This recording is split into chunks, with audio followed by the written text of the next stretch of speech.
everyone. Welcome. Hello.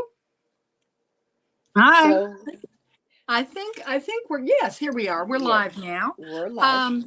This is the Divine Feminine, and Heather and I are so excited to have Lennon Smith with us today. Yay! Thank you for joining I'm so us. happy to be here. Oh, it's wonderful. Thank you so much. I'm so glad that you were able to make this kind of last minute decision Yeah. here. I Yes, am thank you. looking. Heather, how do I bring up the chat, the StreamYard chat? You mean the comments? Yeah. You just tap on them.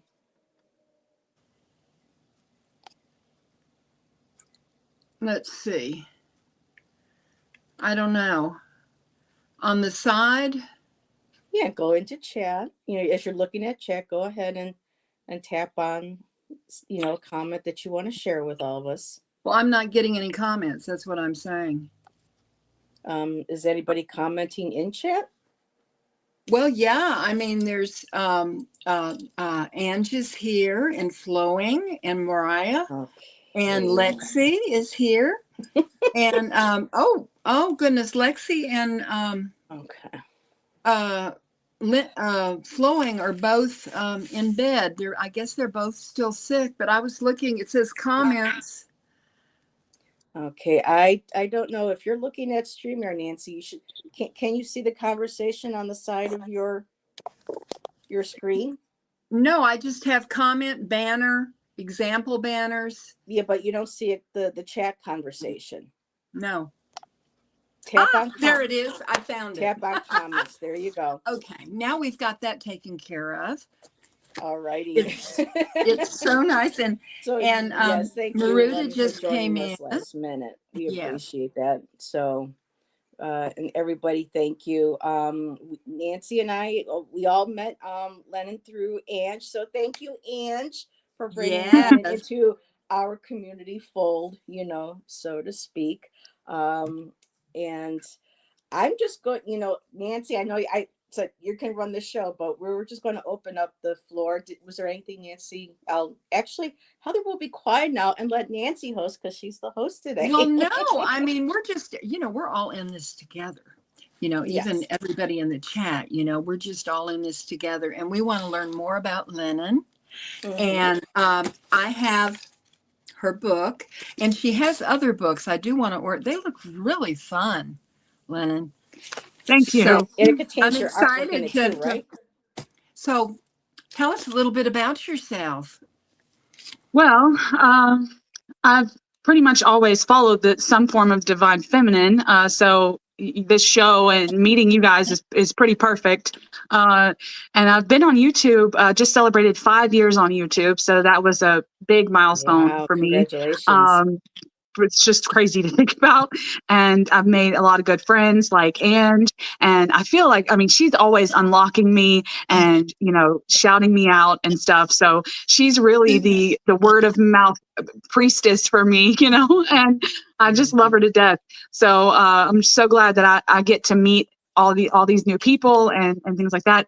But I've technically always been a poet and a writer of some kind. I just never really did anything with it until recently. I don't even know how it all came about. I guess I did this kind of weird manifestation where all of a sudden it wasn't enough to just have it in a journal, and I was like, I need to start sharing this stuff. And then before you know it, that's what happened. I got into the like how to publish things and had to go down that journey, which was that was a crazy learning curve. And then, I put my books out and they're really for anyone that would resonate with them and resonate with my words. And it's always so nice to see other people's creations. And Heather, I know when we were back and forth emailing, she was like, bring your divine feminine poetry. And I got to thinking, and in terms of other works, like books that are out on the market, there's not a lot of books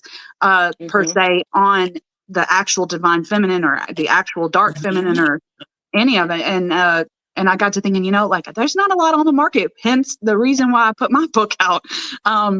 So, and there's so many people, like you could Google it all day and there's probably some snippets on Pinterest and things like that. But but yeah, I mean, having my book out feels so otherworldly because it's like it's inspiration. Like I want to inspire people with the words like that maybe already have a practice with the feminine or want to start a practice instead of, I mean, there's tons of books on how to do that, but it like let's take the information out and just try to inspire people, and that way, just by reading my words, it can inspire you to go and have your own practice and maybe build a practice. And reading about the divine feminine or the dark feminine in a book that's mostly textual and academic, it is very intellectual, and you're really coming from their own gnosis. So I was like, okay, well, this is just going to be purely my gnosis. Just me and my words with my relationship with them.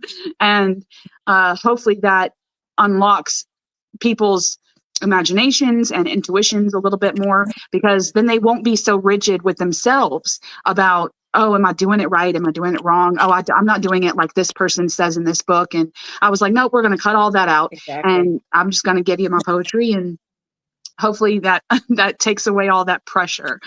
So where did you get the title for that last book, though? Immaculate Immortality. Immortality. I mean, it's like, it's beautiful. Yeah. Well, I mean, where did that come from? I'm a word nerd, and so the mother Mary and Hecate, respectively. Okay, like both of them tend to have like a lot of names, right? And like we kind of touched on this in Angie's Live, where you could say Our Lady of Guadalupe or the Immaculate Conception, right, for the Mother Mary. And that's largely where I got that, is immaculate was from her. And then immortality, because for me, the goddess is that. It's like she's immortal in this kind of, I don't know, this she's everything, right? Like she's nature and not nature, and she's the cosmos, and she's like universal. And the name just came together, and I was reticent to even name it because it's kind of a complicated name, actually, and people might assume that it has something to do with the Mother Mary or things like that, but it just fit, and the goddess totally like was okay. I guess you could say she was okay with the title that. So but yeah, the words just came to me. Plus I kind of like alliteration, right? Like same letters for the two words.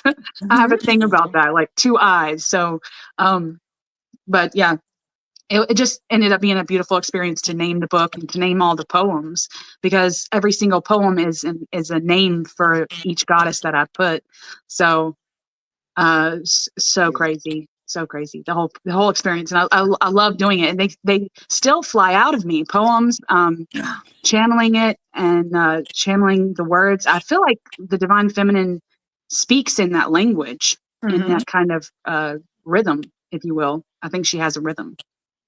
So I just want to ask, thank you, Nancy, if anybody can hear feedback. I know I've been on my end, I hear like electronic feedback.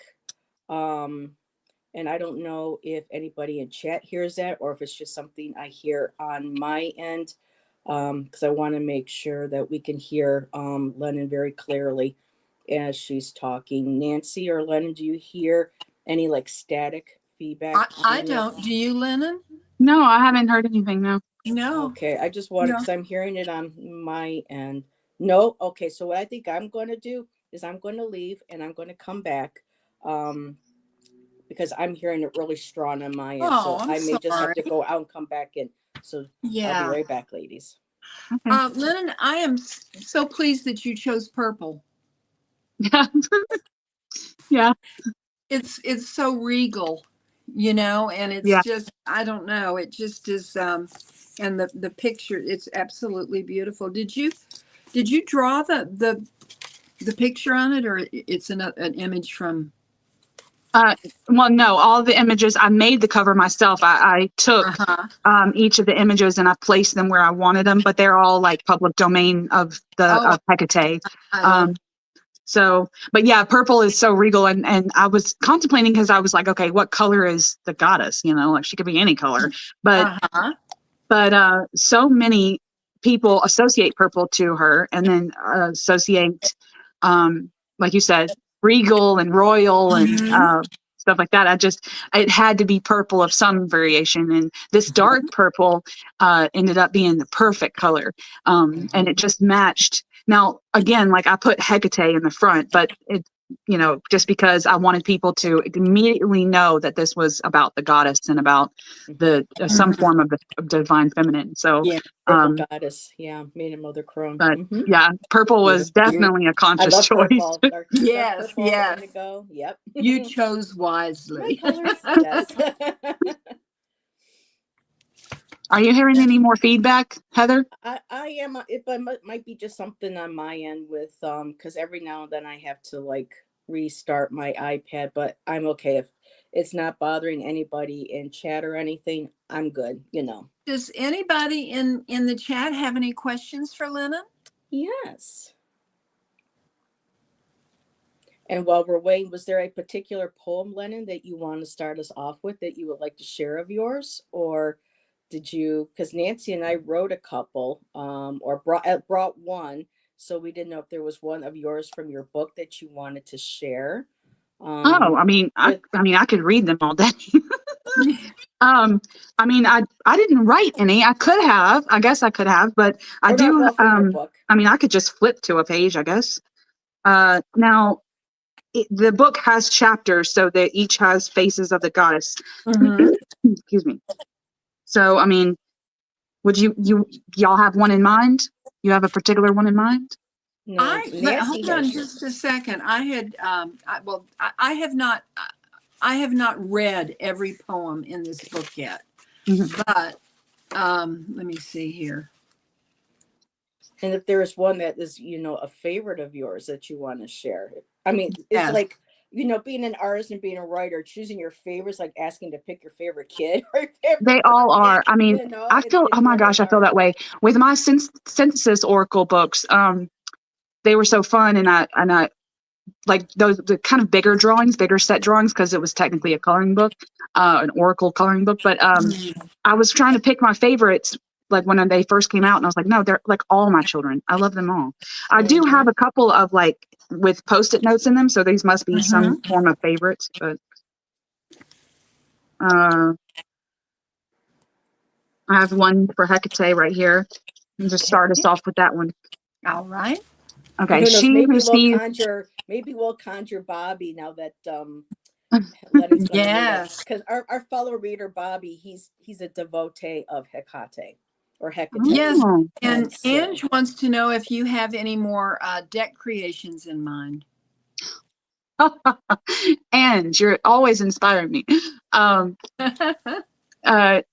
Actually, maybe I'll say that. I got a set of hard pastels for Christmas, and they're just in the very primitive colors. There's a burnt umber, a black, and a burnt sienna. So they're all like very hard, like very primitive colors. And I want to do a set of what you would call cave drawings with them.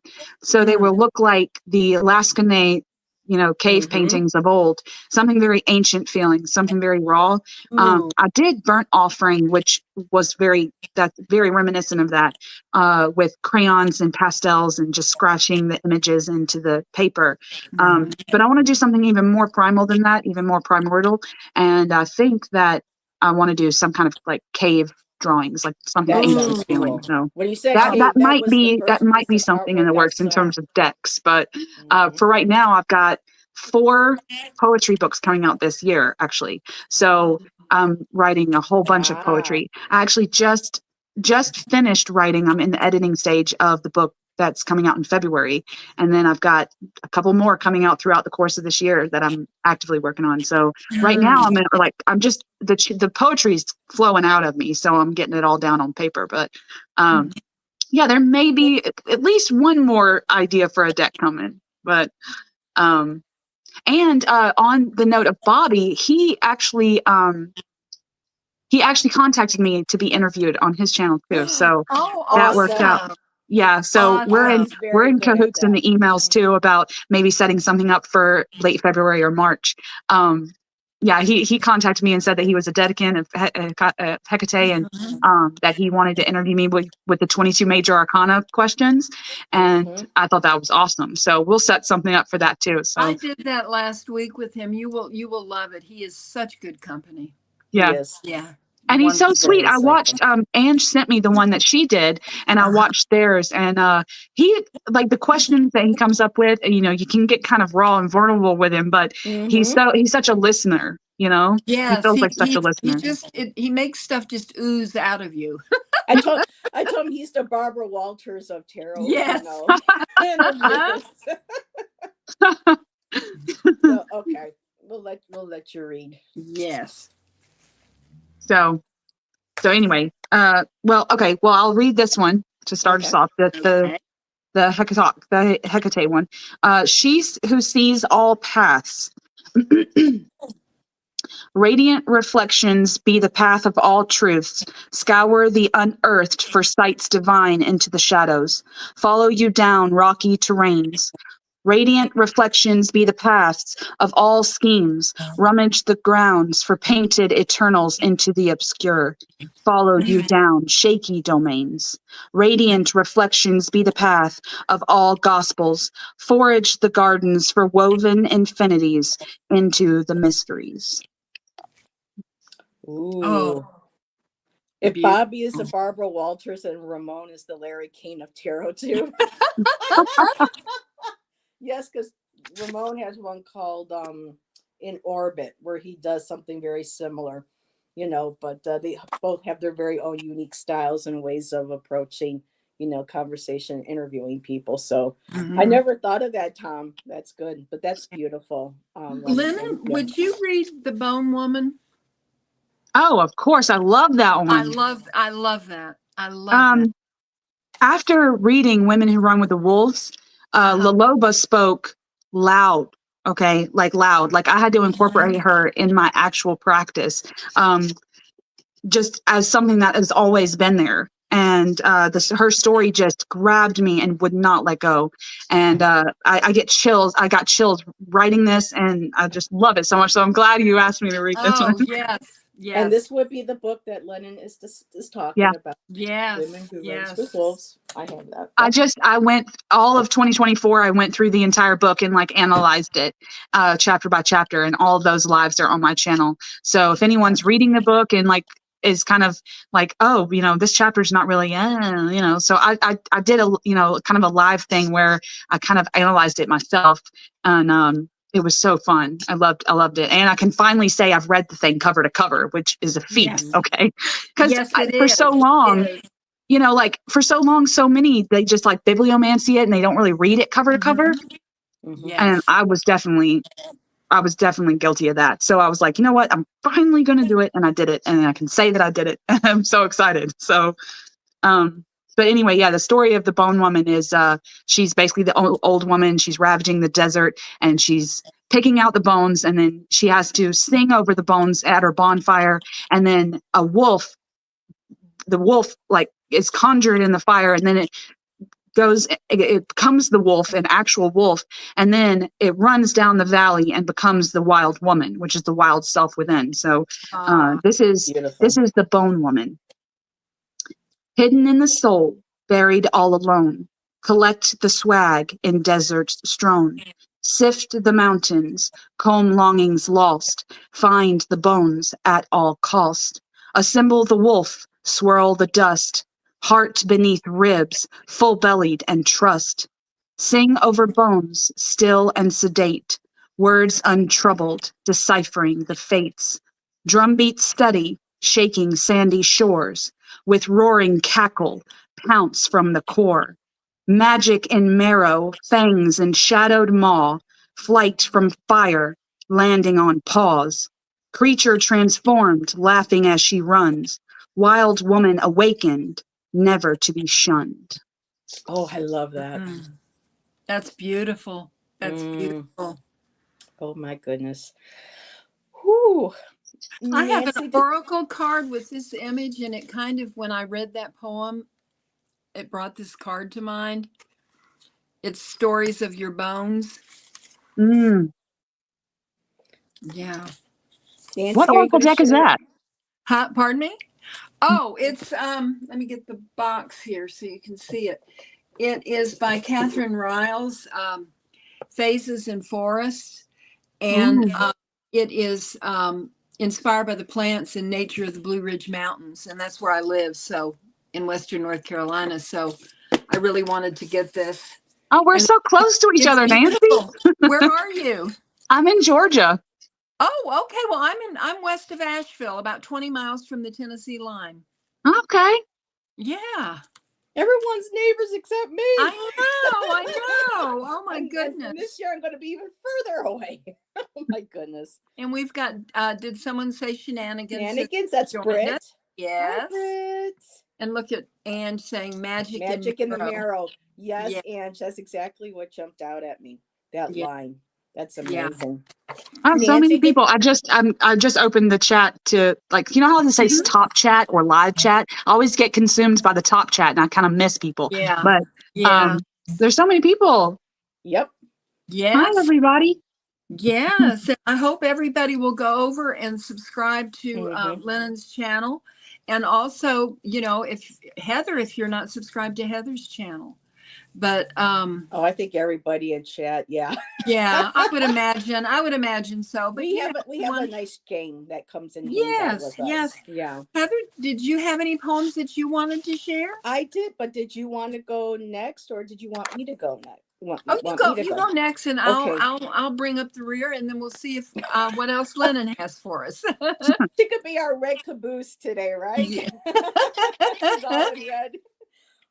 So yeah, I wrote one for today. I'll probably, flesh it out later, because a lot of times, sometimes my art, like my writing isn't always finished. I always get drawn back to, like, well, what if I wrote this instead, or what if I changed this color here, kind of thing. So, but for now, this is what I was able to decide upon for today. There's no title. I have a hard time when titling my poems, so I just kind of just go with the flow of them. So, pomegranate, apple, maize, maiden, mother, crone, each weave their own song. Within the womb of the creative void, we all become one. Prayer feathers script upon the parchment veils of her winds, quills dipped in the indigo ink of my essence. Call us by name, wrap me in a cocoon, dissolved, reshapen, butterfly woman awakening. Frau Hall, flowing her cup of honey and milk, her flax spun like gold, dark hair straight as silk, black Madonna charred and transformed upon Pele's molten shores. Spider woman's web vibrating like plucked harp strings cast within Bridget's forge. Drumbeat of hooves, white buffalo calf woman's sacred dance. Raven's wing sheathing Machka's blade, a tapestry of DNA woven with ribbons of her name, growing within Caradwin's cauldron of viscous light and shadows. We become her, fractal, stardust, bone, and decay. The Lambeth calls us to her time and time again. That's what I have. Oh my gosh, that's gorgeous. That was so good, Heather. Wow. Oh, the Drumbeat of hooves. DNA. Ooh. Oh my goodness. Chill. Oh my goodness. Thank you. I love it. Did you have another one for us, or? Yeah, I have one more. Okay. This is an older one. This is from 2008. Len, I've been writing since I was a kid, in college, really, and then just all my life I've done nothing but write. So I go way back with my writing. So this one here was from March 25th, actually, of 2008. My soul cries for milk and blood spilled, now saturated in the fine silt of the earth mother herself, Isis of the sun and moon, arms raised, open to heal those whom enter her home. Float this anger and remorse to you, distant shore, where the Nile runs wild and peace erupts in the soul of my heart. Show me your reflective disk. Let me see my reflection. Help dull the pain of regret. Usher me to the province of Sekhmet. May she strip my anger and this fury and step into the solar light. Met met this melt. Okay, I'm sorry. Sometimes I can't read my own handwriting. And step into the solar light. Melt this wave of fear. Oh, that's beautiful. Thank you. That's what I Yeah. brought for today. I'm surrounded by wonderful poets. And Nancy, you are a wonderful poet too. Well, okay. One is very short. I guess should I say who they're both about the same goddess. Mm-hmm. So here we go. Sword askew, battered and broken, but no longer of this world. Eyes forever open, frozen in amazement and incredible wonder, embraced by his queen of the battle for all eternity. And she was right about the Morrigan. Yes. And this one too. This one's more personal. This is me and the Morrigan, I guess you'd say. Perched on the uppermost branch, once again you peer at me. Did you know my name before I was born? Did you claim me as yours then? Did your wings above whisper to me in my childhood? Looking skyward, I saw you following me, wings stretched wide, ever watchful, measuring my worth as I discovered my path. Now the subtlety has vanished, lost in the mist of years gone by. You now lock eyes with me, black orbs flashing. Come, come, you call. You are mine, you are mine. Finally, finally, my heart opens and murmurs, come inside, great queen. I am yours. Beautiful. Great queen herself, man. Whew. Yeah. Yeah. She started talking to me again a few months ago, and then Nancy found the Morrigan Oracle, and then she started talking to her, and then Bobby also started working with the Morrigan. So it seems that she's kind of flying her way, into our circle. So yeah, it's amazing. Yeah. Have you seen do you have the Morrigan Oracle that came out? It's The Call of the Morrigan. It's a beautiful deck. I don't have that one. We talked about it last week, and the imagery is absolutely gorgeous. I've heard nothing but good things about that deck, though. Yeah, the I love the back of the cards. Yeah, but anyhow, looks like an emergence, like. Whew. Yes, it'll be nice to study with her this winter. Yeah. Yeah. And Nancy, there was one more thing I did want to share, if it's okay with you two ladies. Of course. I thought this was very interesting. And of course, I'm bringing the music into this because I absolutely love music. Tori Amos, back in the day when she did her album Boys for Pele, did a song called Muhammad, My Friend. And the opening verse was very interesting to me. And I wanted to see how people felt. I'll give my how, because with her, if people are familiar with Tori, they know that she writes kind of cryptic. It's very spiritual. Her beautiful play and cryptic way of writing with words. For me, it was very moving, and I wanted to share this. And it goes, Muhammad, my friend, it's time to tell the world. We both know it was a girl back in Bethlehem. And on that fateful day, when she was crucified, she wore Shiseido red, and we drank tea by her side. And so even reading that gives me, shivers. And for me, it's almost kind of like, what if it wasn't a boy born in Bethlehem? And I know that's not to offend anybody, because we do have, our chatters. We all come from different spiritual, religious backgrounds, not meant to be offensive. But for me, it's an interesting perspective of, you know, to me, I was thinking, is she meaning that maybe Mary had a girl?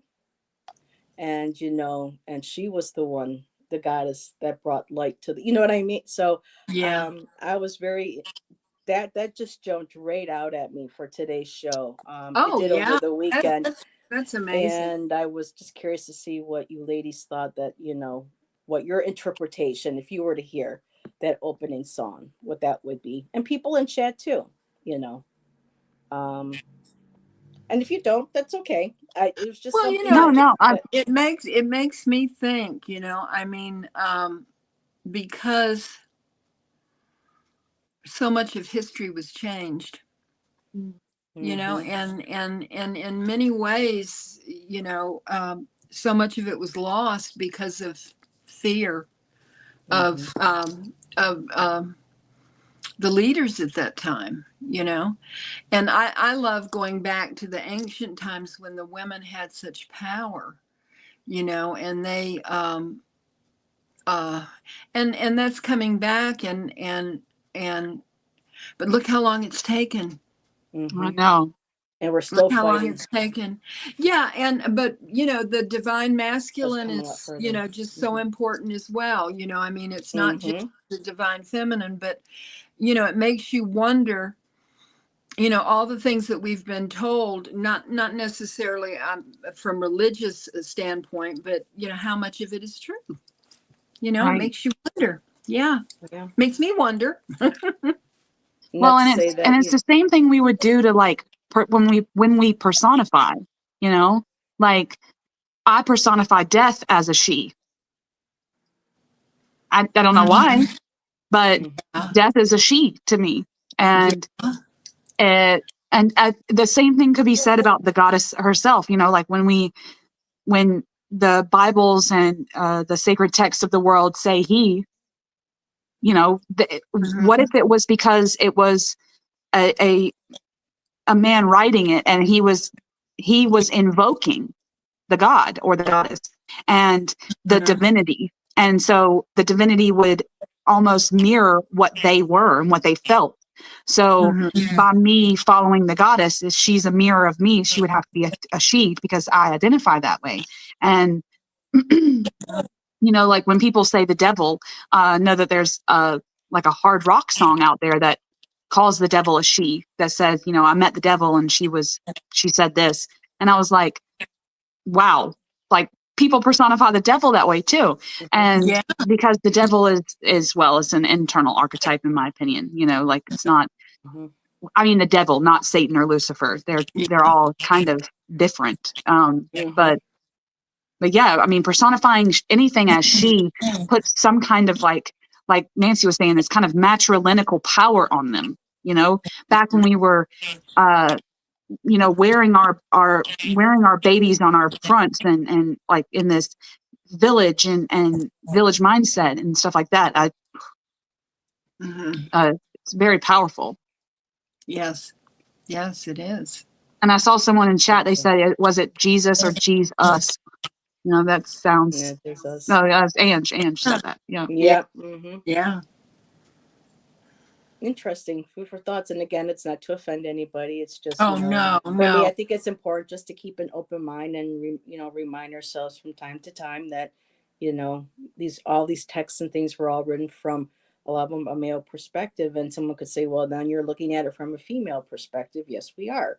But Mhm. it's just, again, it's a conversation. I believe we come Well, from yeah, and we wisdom and pick return and to wisdom. choose what works for us, What you resonates Right. know, for and our because path in this lifetime. it's our path, you know, and hmm Yeah. everybody's path is different. So, you know, I like to think that we can all, you know, we can all discuss things and everybody be okay with it. I would hope, you know. And And I Lennon, think that did it's you? healthy to be open minded about it, you know, like Oh not yes. too rigid, you know, because if someone were to Mhm. come to me and say, oh, well, this is actually what this, and I'm like, oh, but okay, well, let's be a little bit, let's be open. Let's Mhm. be receptive to the all the variants of the truths out there. Yes. I hmm think it's actually healthy to question even our own practices sometimes, but Yes. Mhm. really our practice should be benefiting ourselves, you know. hmm Right. So, Right. Lennon, when did you come into the goddess? Was it something that you were naturally raised with? Did she come to you at a certain point in your life, or I don't know if you wanted to share that with us. Well, I was raised fundamental Christian Okay. in a Southern Baptist kind of a way. So anything magical or witchy was completely not, like, it was not a thing. My mother had, like, threw away some books that I had before. I made a poppet when I was a young girl, and she threw that away thinking that it was a voodoo doll. It was Mm, a very closed-minded religion, and it was not open for anything else. And I slowly had to leave. I left that religion, and it's actually still, I'm still technically in the broom closet to my entire family. But gotcha. the goddess, it didn't come up. She didn't come to me in like a, okay, I'm Hecate, here you go. Okay, work with me. It was more of a feeling, and getting, mostly my practice, my spirituality was started out very Gaian and very Mother Nature and pagan. And I kind of, after Christianity, I morphed into this pagan. And so after so long of having a pagan, I guess you would say a pagan nature based religion, I started to hear more and more of a figure that was in me but outside of me, in a very organic and almost philosophical way. And I began to channel more. I began to have visions, um, Wow. and visions that would come in like meditative states where I would like be meditating, and all of a sudden I would get like this flash of a thing or a light or a message or something. And it and then I started to realize, I slowly, maybe a decade ago now, that it could be several faces, and I started trying to interpret what they were trying to say. And Hecate and Medusa were actually the very first beings that ever approached me. Oh, Technically, wow. um, Medusa came to me in an actual dream, and she was very like blue and spectral and really beautiful. And Wow. Hecate was this very dark, almost Morganic figure, but I knew it was her. I knew it was her. She wasn't Raven or uh, celestial Celtic like the Morgan. She was a little bit more psychopomp than that. So I knew it was Hecate, and then I started to open myself up to the divine feminine, and I always kind of resonate to the macabre. That's just where my aesthetic goes, like this kind of whimsical macabre, I guess you could say. And so the more I unlocked myself and started to become spiritual with the divine feminine in a total sense, I started to unlock more and more messages from different faces of her. And I technically work with her in this overarching way where almost soft polytheist, where like they would all kind of be mirrors to one another. And so it wasn't very, it came about very organically, but I had to kind of work at it. She had to find me working for her. She had to find Yep. me sitting down ready for her. That's kind of how she had to come about. It wasn't like she hit me over the head. So like uh, sometimes I wish she would have, and then I could have had a definitive, okay, this is who it is, and all that. So but really it just happens in these flashes and these memories and these dreams that it ended up being a whole pantheon really of different goddesses. So it's been built over many, many moons.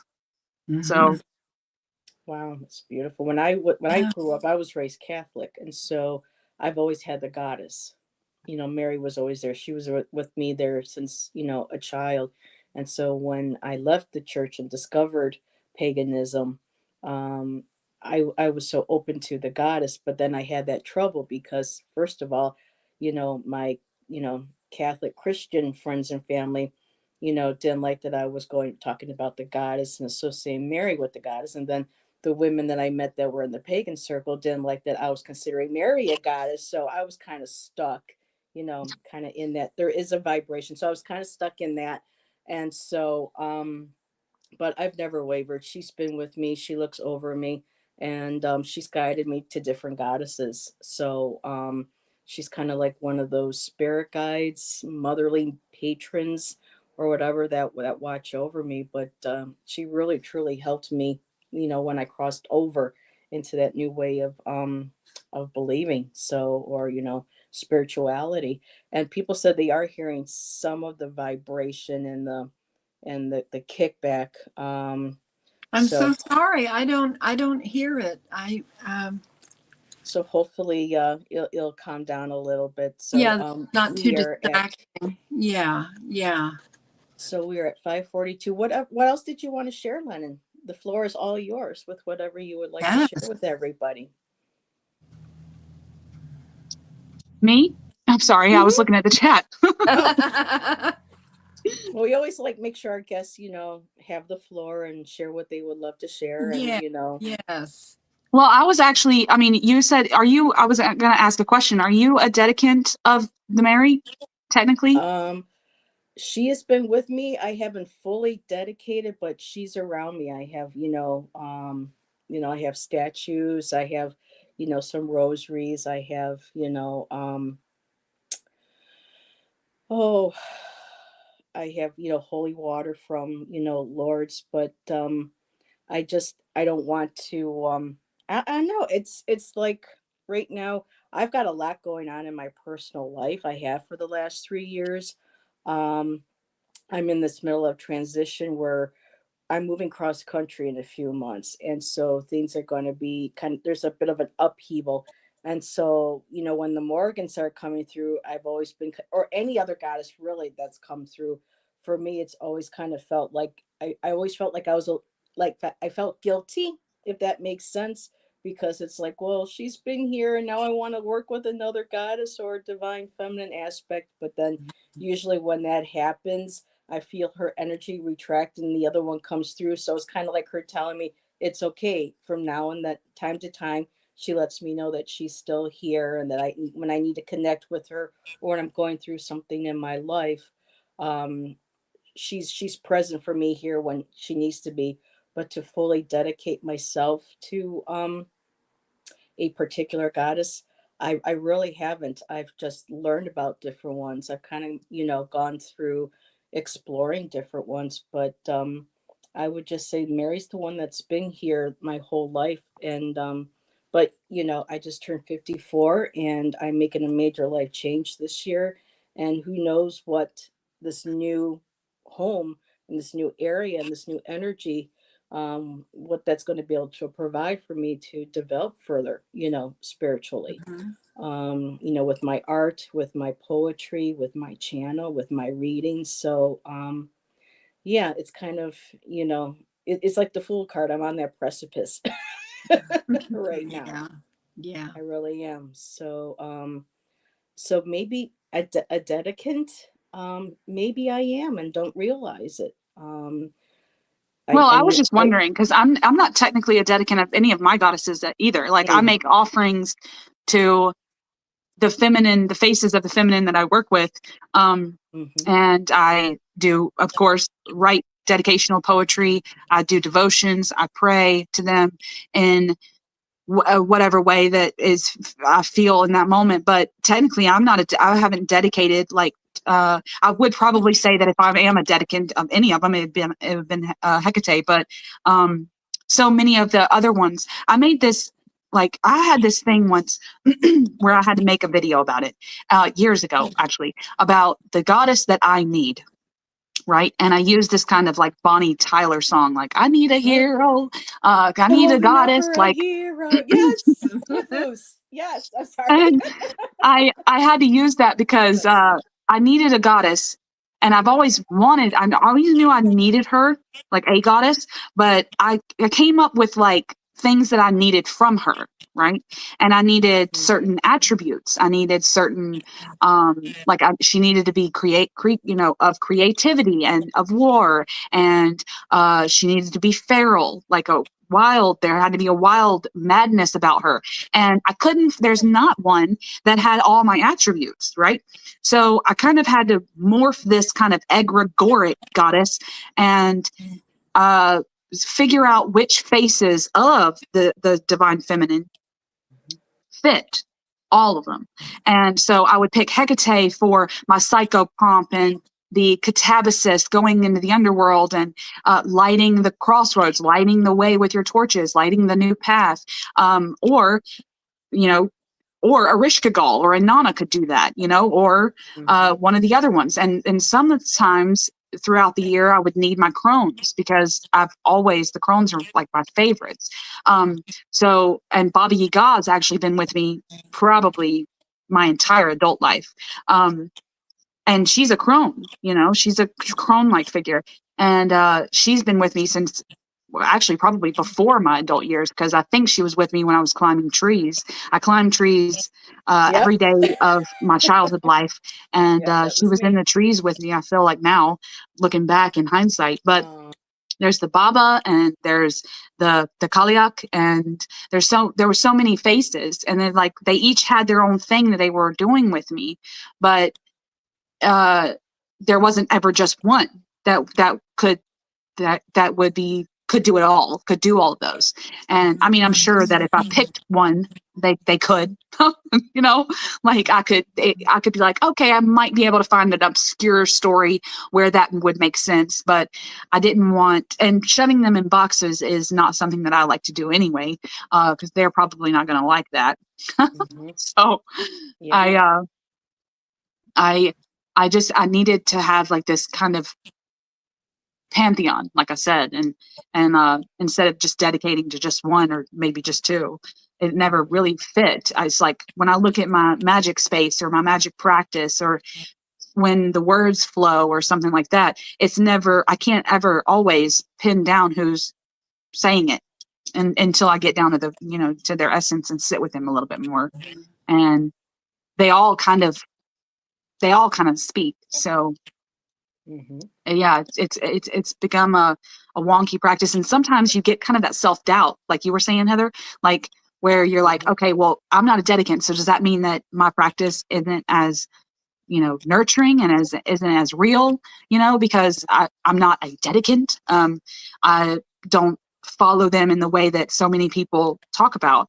I follow them in this very abstract way. So sometimes I've had, doubts with the practice of having the deities as archetypes instead of as an actual like goddess. And but it works, and I had to finally tell myself, like, look, if it works for me, it works. And I have to be okay with that. Really, you have to be okay with that and not compare yourself to everybody else's practice, which in the beginning, it helped. It helped to not do that. And then the goddesses had to actually tell me not to do that either. Like they were like, stop. Just talk to us and play with us. And we'll give you some words every now and then, but don't compare yourself to anybody else's practice. So well, I have found, I started out first with Cara Dwyn, and she brought me to Gaia, and there's Ellen of the Ways that I feel like Gaia has brought in, but then I'm really interested in the Morrigan. I think that it's been my experience that they meet me where I am, and then allow me to grow through what I learned from them. Yeah.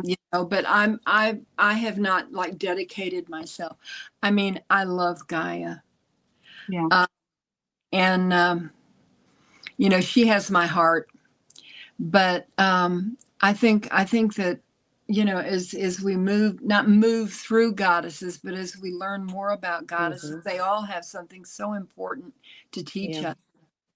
Different lessons. They come and go like spirit totems, I've gone from swan to butterfly, to jaguars, but then sometimes the butterfly comes back, and others. So like the goddesses, and I find it interesting because for me growing up it was Mary, and then the one other goddess that I really ended up resonating with in my 30s was Morgan Le Fay of Avalon, and I knew that I had a past life in Avalon.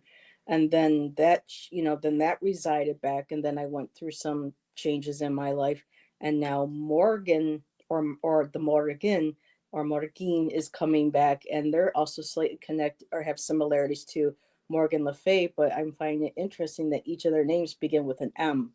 So I thought that was very interesting as well. Yeah. And hello, Anna. Yes. We And I just do have a think that she kind wonderful of group of people here. Pardon Oh, me? what was that? well, I was going to say that I think the divine feminine works in such like those kinds of ways, like this kind of, they has a morphology, right? And they speak Mm-hmm. to us in the wind beneath the trees, and in the Yes. animals, and in the plants. And sometimes it can be kind of, sometimes it can be difficult to pin down, like, okay, who was that riding on the wind just now? But then you just get a feeling, and you're like, you know what? I'm just going to smile through it Mm-hmm. because she's here. I just felt her. It was like feeling a ghost shiver, same thing. And I feel like this thing up my spine sometimes when I'm sitting in sacred space, and I'm like, she's here. And that's all I need. That's all I need. I just need you to be here with me and sitting here. And she comes along. I mean, it's no longer apropos to say maiden mother crone, because everyone kind of craps on that now. But she comes to me in those phases when I need her, like you were saying, Nancy. Like if I need some playful energy, then the apparition is not going to appear as a crone. Maybe it'll appear as like this nude maiden, that's kind of dancey and has a flower Yes, crown like, on, yeah. Yep. And then when I need a Like, like a one of these, that's the crone. But then also like hugs and nurturing, and that can come from any of them. But and they it feels like such a diverse practice with the goddess in a Mm-hmm. total sense. It just feels always so diverse to me. So I like Yeah. what Rochelle said. Yes. Yes. I feel the goddess always, and I feel the different faces of her are always with me. I am not a devotee of any of those faces or aspects. Lennon, when you do, when you sit in your sacred space, for you, is each of the goddesses that you've experienced or have worked with, are they more of an archetype to you, or do you feel that they are a real entity, that they have a distinct energy signature to them and a personality, or do you think it's just an archetype within us that we're bringing forth? both, What's your both? both. It's a little bit of both. I feel like there's I feel like divinity probably. It's probably it's going to be hard to explain, but the divinity is in me, the divine. And I don't necessarily always equate it to an outside entity, but sometimes I get those felt senses of the energy. And most of the faces of course, the faces that I work with all have different personalities and they have different energy signatures. But I do feel like the divinity and the goddess live in this subconscious of mine. So Mhm. whenever I'm erecting her, she comes forth from this, possibly this collective place or this subconscious place, this place that I'm not always privy to in the waking eye, and I have to go into this kind of altered state and to even be with her, like this, like space between awake and asleep, and when I'm in the throes of sacred space, I would say, and I get a hit or an intuitive hit. And I do feel the energy and I do feel spirit, and they feel different. Energy and spirit feel different. Like an energy can be like the wind on my neck. And I'm like, oh, okay, that really felt like blah, because I was just thinking about this. And so that's the kind of the subconscious coming up, from the bowels. But then sometimes spirit will work in, like, if I'm like a candle flame will, if I'm like staring at it and I'm thinking about this particular goddess, and then all of a sudden the candle flame will just like go sideways, then I kind of know, okay, that might be the spirit of her, not the energy. And so it can come in it can come in any kind of way for me, really. But I tend to not be too rigid about it, because whether it's spirit or energy or my own archetype or my own subconscious, or if I'm just making this up and it's just all in my imagination, it doesn't matter to me.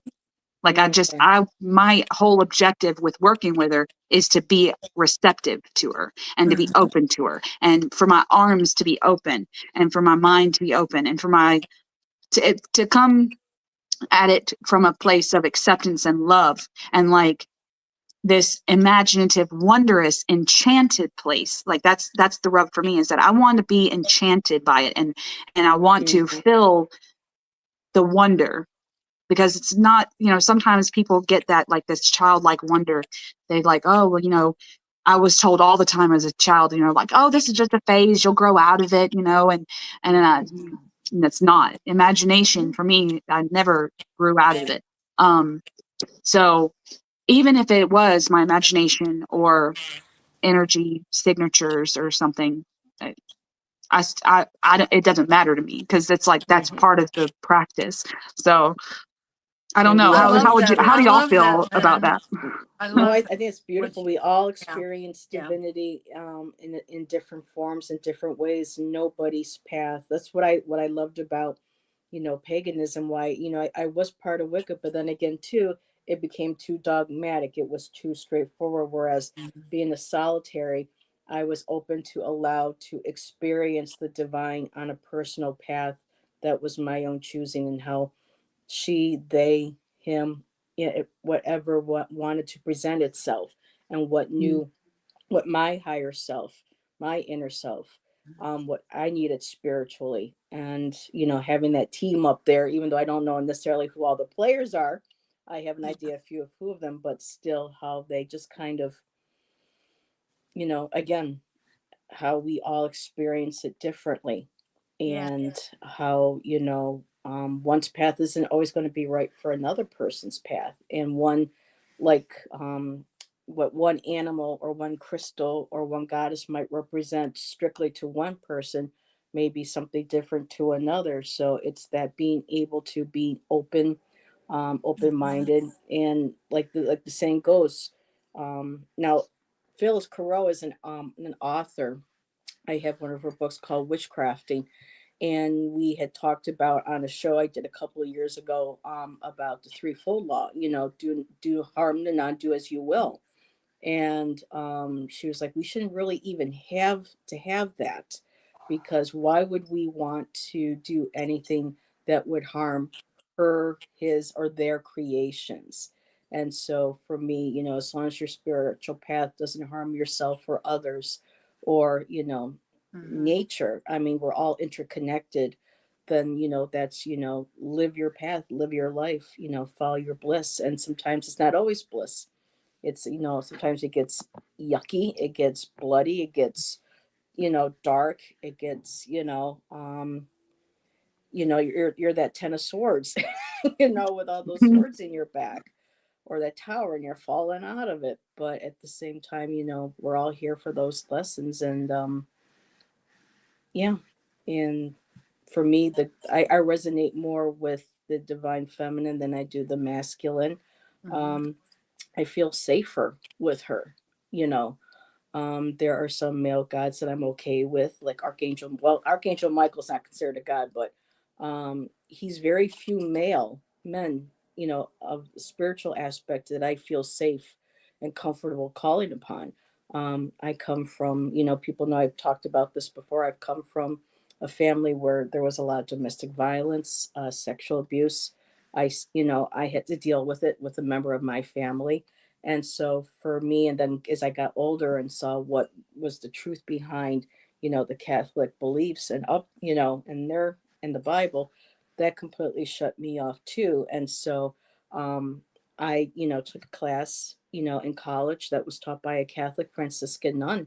She wrote the book. She was a doctorate, and she taught us about all the negative. Well, I'll say negative, all the dark. I don't want to say negative dark, but all the, well, I could maybe say negative aspects of patriarchal religion. She taught us about goddess. She taught us about Wicca, and she showed the positive and she showed the negative. And I told her, I said after class, you're a Franciscan nun, aren't you supposed to be bring us over, trying to save us, bring us to Jesus. And she's like, no, she goes, we all have a spiritual path. And she goes, and if I've helped you find yours, then I've done my job on this earth. And so for me, again, the feminine has always been safer. And then we lost Nancy. I know. I'm sure she'll be back.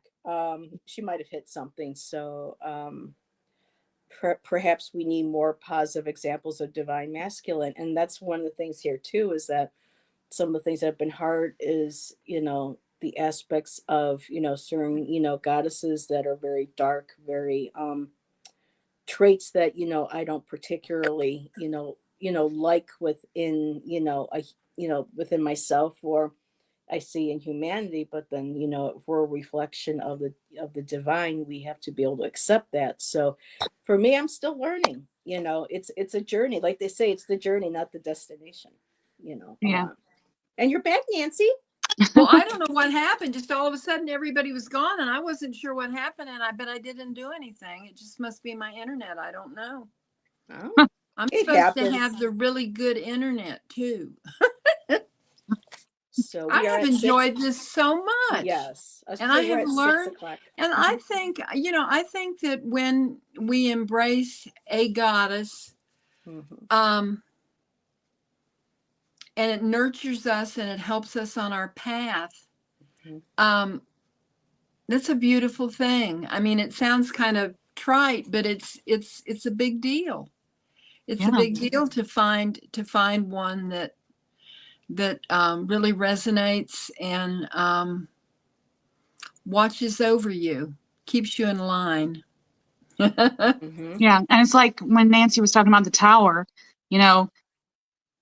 knowing that the goddess has her hand out underneath that tower, that's a beautiful thing, And, in the beginning, see, I always needed the goddess because I needed a divinity that mirrored me, growing up with so much. Well, in Southern Baptist, the males dominate the church, and the women don't. They have little power in the church, and not even little power, but they held such bad positions. I don't want to say bad, but like low positions. And whenever I would ask questions, about like creation, and if creation is from the man, then who birthed it, right? Like women give birth, like all that. Yes. And stuff like that never made sense. And I had to come to grips with the goddess and what my body was going to go through. The God that I was following back when I was a child didn't reflect whatever I was going to go through. And then the natural occurrences of what I would experience as a female, wasn't present. They were taboo even. And I had to learn, I'm like, okay, I have to have a divinity that's looking out for me and my health and my feminine rage that I know can take over in my emotional hormonal times, and justice and nurturement like I know I wrote a poem for a book that's coming out later. It's called The Almost Spoken Word, and it's literally about that feminine urge. Just you're almost going to say something, but you don't. You stop yourself, and so many women have that, and that feeling overtakes them. That shame, and you're like, oh, I can't say that. I can't say that. I have to be prim. I have to be proper, and the goddess unlocked so much of my own ferality and my own essence, and getting in touch with my body, what my body was going to do, what it could do. And the goddess just made the most sense because I needed something that could unlock all the higher of me and all the essences of me that I could unlock. And I don't know if I could have done that with a male deity, as much as the goddess has helped. So definitely. But Nancy, I mean, I know that I'm probably wrapping up, right? But because I've got to go do dinner in a minute. But I haven't heard your poem, so I want to hear yours before I get off. Pardon me? I haven't heard your poem yet. She's read hers. Oh yeah, you did. Yeah. You did Morgan. Was that the only one? Yeah. That's the only two that I have. I've written one for Gaia, but I couldn't put my hands on it. So Oh, okay. So we'll I was confused. I thought you had one more, but you read yeah. both of them together. So yeah, Oh, that's thank probably why I you. was confused. Well, Yeah. Lennon, earlier last year, and I did for a while. I did a Sunday night poetry show with a fellow reader. His name is Jeff. His channel is Tarot Ask Backwards, and we did poetry every Sunday for about 6, 7 months. We Oh, se- I love went that. separate waves, but um, Nancy was a guest several times. A lot of fellow readers joined us, like Mhm. Karen, Care Bear. Let's see who else. Nancy joined us. Ramon joined us. Kaylee Fogo Pogo joined us. So if you want to check out other readers' poetry, um, they'll be under my channel. Mhm. If you want to hear, if you're interested in finding and hearing Yeah. any other Yeah. That fellow was really readers. fun. Oh, I Yeah, enjoyed it we're so going to much. be bringing it back, but again, right now my life Did y'all is. like write them? Did y'all Yeah, write them and then recite them? yeah, Oh, we that's yeah we so would cool. actually pull. We would pull cards and then do writings, do a reading, including writing a poem, or some people would put A um prompt. a prompt into the chat, and we Oh would write yeah. on It was there. Oh, so that'll much be so fun. fun. But Yeah. right now, I'm getting ready to move, and so right now I can't really do anything, to life is a little too chaotic right And you now, said but you're going everybody. coast to coast. Are you moving coast to coast?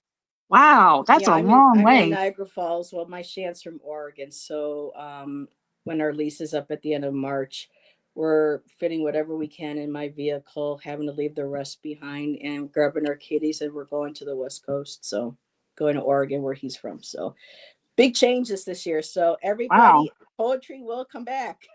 Yes. It's It just something got to to give me look a. forward to. Yep, and I Yeah. might do a pop up here and there. Maybe I can get Karen, or Nancy, or I to Oh do yeah. something. But Oh yeah. right now, to be consistent, I could just do Divine Feminine on a regular basis on my Friday night show with Allison, Aries Girl Yeah. Tarot. So, but yeah, if you want to get an idea of other fellow readers and what they write, yeah, um, we did quite a few episodes, Mhm. Jeff and I, with our guests. That's So, so cool. I mean, Yeah, it I was fun. didn't really I haven't been unlocked on, I guess what we could call spirituality poetry tube. Like hmm well, I I don't wanted to do follow a lot of something those unique. people, but I Because I need to wanted to because bring that sounds something. so fun. Oh Yeah, yeah.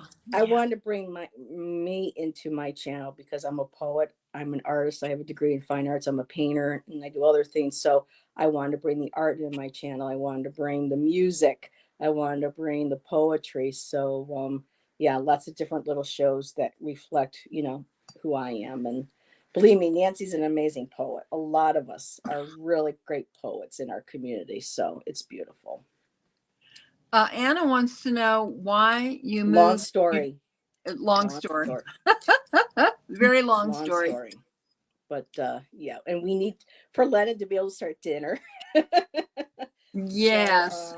Lennon, do you have anything coming up that you want to share on your channel? I'm sorry, Nancy. Oh, go But for before it. but Listen, before are we you go, kidding? is there anything you want to share that's coming up on your channel? Any, special lives you're doing, or any guest, shows that you're doing, um, that you want to share Well, with? um, probably. I mean, February. I've got some. Most of my content is tarot and like witchcraft, spirituality. I've got. I guess I could pull up Ooh. my. I don't even know what you call it. My I have a YouTube calendar where I try to keep up with all my ideas. I know that I'll have a behind the scenes video for my poetry book. That is coming out in February. That's coming out next week. So next Awesome. week I'll have a behind the scenes video. Y'all get to hear some of the poems in that book. It's an illustrated book, so I'll tell you how, why I chose which image. Excuse me. And then Tuesday I've got a Tarot Tuesday video coming out where I go through the tarot and pick what everyday object it would be. So I do those kinds of fun tarot videos so that if anyone's learning or anyone, is confused about what maybe a card means, then just you can pick an everyday object or pick something to live for or something like that. I get very philosophical with the cards. So I've got some of that coming out. I've got a journal video where I go through some tips on, journaling. I've been asked several times how to journal. But mostly, I'll just be doing my normal content. I don't have any more lives scheduled until probably late February, early March. But I'll be writing and finish editing that poetry book. And very cool. That's pretty much it for now. Well, and I hope to collab more with all kinds of people if they want to. Yeah. So. And I could talk about, I could talk about my poetry all day. So if ever we do a poetry thing, that'd be that's something I want to be involved in. Well, maybe we can do something next month on my channel. We'll get Lennon in the chat. I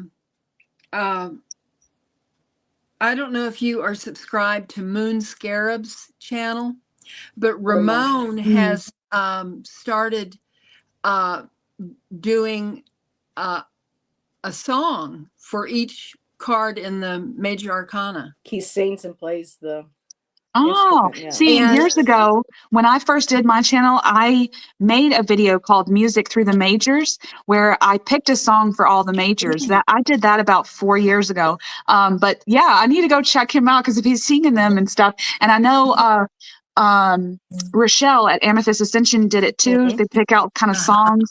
I even picked out books for the major arcana. So but yeah, I love to do stuff like that. So I'm definitely going to check Ramon out because I think that's awesome. He's a poet, so he writes the songs, the lyrics himself. Yes. Apparently, I didn't know that he knew how to play an instrument, and he just all surprised us one day. And we're just like, what? Yeah. Oh my God. Is there anything this man can't do? I don't know. He's a Renaissance man. So, Nancy, you got anything coming up before we say goodnight? No, I think I have just enjoyed this so much. Me too. I want to thank you, Lennon and Heather helping me with the a thumbnail and making sure that I showed up today. Little confusion, but I want to thank all of you and Lennon. We'll have to do this again. Yes. Yeah, for sure. Yes. For sure. And so what I'm going to do is, let's see if I can, let me see. Here we go. I am going to do the outro and then I'll see you lovely ladies backstage. Thank you, everyone, for having me. We love you. Join us, Lennon. It was a pleasure.